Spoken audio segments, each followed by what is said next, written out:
Here with Coach Anna Nimz, a #1 fan of the back-to-back How about Super them Bowl Chiefs? champion Chiefs, whatever. I'll let you wax poetic about that at the end of after we talk a little basketball. But Coach, a big couple games. We're starting a 3-game road swing in Texas this week. We'll get to those in a second, but some more thoughts about Saturday's game. I know Thursday was a tough one that fortunately we get to move on real quick from that one, and it seemed like the girls definitely did that, played very well. You know, you're going up against the conference leaders in Southeastern, and you know you're right there with them at the end of the game, and you know that's what you want. And Yeah. the response was impressive. It is, you know, and it's a tale of two different teams. I'm not sure what the team was that showed up on Thursday or didn't show up rather on Thursday. Again, never discredit what our opponent did, but we absolutely just did not play well, and we did not play our defense that has really helped us be in some really tight positions, either to win or to compete at a very high level. And then, you know, what I thought the biggest growth thing was for Saturday is after a game like that, we're already facing a little adversity with, you know, changing our roster or changing, you know, lineups.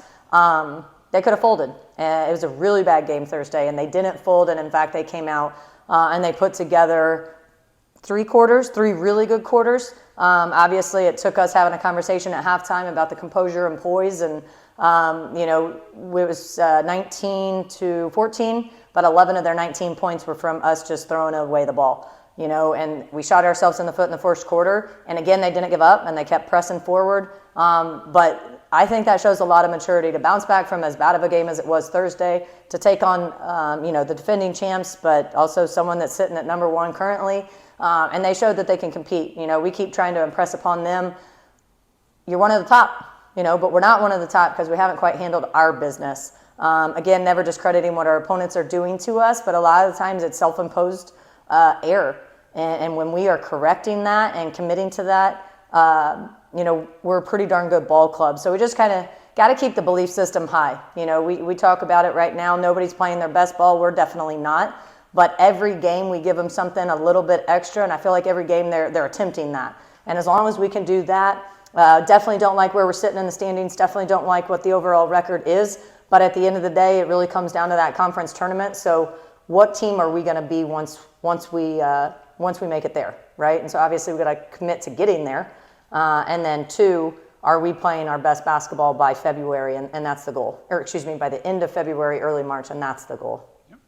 Extended that streak we've kind of mentioned over the past couple of out-rebounding opponents, and that's gone a long way in helping us be in position to win games like we did on Saturday. But is it now obviously continuing that this week, but also you talk a lot about correcting ourselves. Is it primary top of the list just the turnovers at this point? 100%. You know, it's we one of our things that we talk about is poise and composure and PFP and pass fake pass, you know, and that's something that whether it's the first quarter, the third quarter, the fourth quarter, what have you, we're hitting a streak somewhere in there where we're just throwing the ball away without pressure, without traps, and it's really hurting us. And so it's limiting our turnovers, but not just limiting our turnovers, like we have a goal, but within those, it's how many unforced turnovers, how many live ball turnovers, how many turnovers above the 3-point line that are absolutely translating into 2 to 3 points on the opposite end. It's getting those corrected. Dead ball turnovers, not overly concerned with them. We play a quicker paced game. We understand that sometimes that means we're going to have them. But here, probably in the last few games, we've really turned the ball over a lot off live turnovers and above the free throw line, and that makes it tremendously hard to get a stop. So we've got to get that reined in. Worked on it for 2 hours today, but we got to get that reined in because we got to start. You know, we talk about you got to reward yourself. You're working your tails off on O boards, D boards, defense, and we're not coming out at the end of the game with the dub in the column. And so now it's fix that, and we genuinely believe that'll be the next thing that really, instead of us being in a conversation with these top teams, it's putting us over the top of these top teams. You know, it's one thing to be the team that can play them really close, but we're tired of that. So we got to keep committing to fixing ourselves. And like I said, if we keep doing that, the belief in the team is strong. Moving into this week, like I said earlier, 2 road games against 2 really good teams that are playing good basketball right now. Going to Corpus, San Antonio. what's the forecast from you for what we're looking for this week? I think one of the biggest things is recognizing we circle back and when we played them here, they're a couple possession games. You know, can we commit to fixing those couple possessions to allow us to go in there and have success? But again, we talk a lot about the belief system right at the top of the board. You've got to first believe in you, and you got to believe in team. And I think as long as we keep that at the forefront of our mind and commit to us and our corrections, then that has to be the focus going into playing a team like Corpus and UIW. Both teams incredibly good. Both teams got high power scoring. Both teams, they're just gritty tough. They're smart kids, and they're playing really good basketball. I'd go ahead to venture they're playing about 35 minutes of really good basketball. You know, we just got to be the better team on both those days. All right. I'll give you the final, however long you want to take. Like I said, congrats to your Chiefs.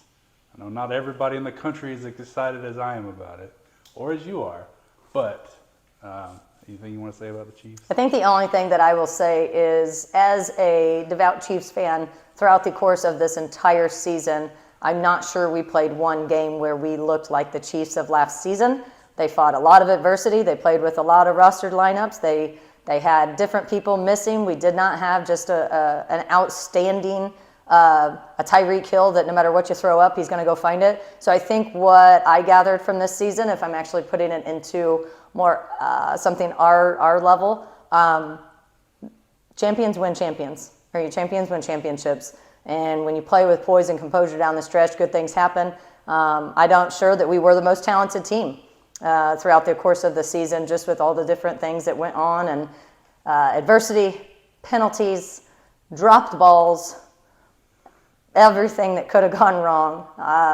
But they stuck together and they believed in one another, and they came out victorious at the end. So it was cool to see. I think it was probably cooler to see just them go through everything and be able to come out so victorious on the other end, when I'm not sure many of us thought that we were going to run it back to back. But they believed and they got it done. And if you could somehow bottle up whatever that is that Mahomes has, or that adversity that the Chiefs went through this year, and sell it or market it to basketball or any sport, you'd make a lot of money. No, I wouldn't be in coaching. I'd just do that and be a billionaire. So I think that goes, I bet every businessman and woman wishes they could figure out that composure and that ability to handle adversity. But I will say, and every time you hear Mahomes talk, he also gives glory to God.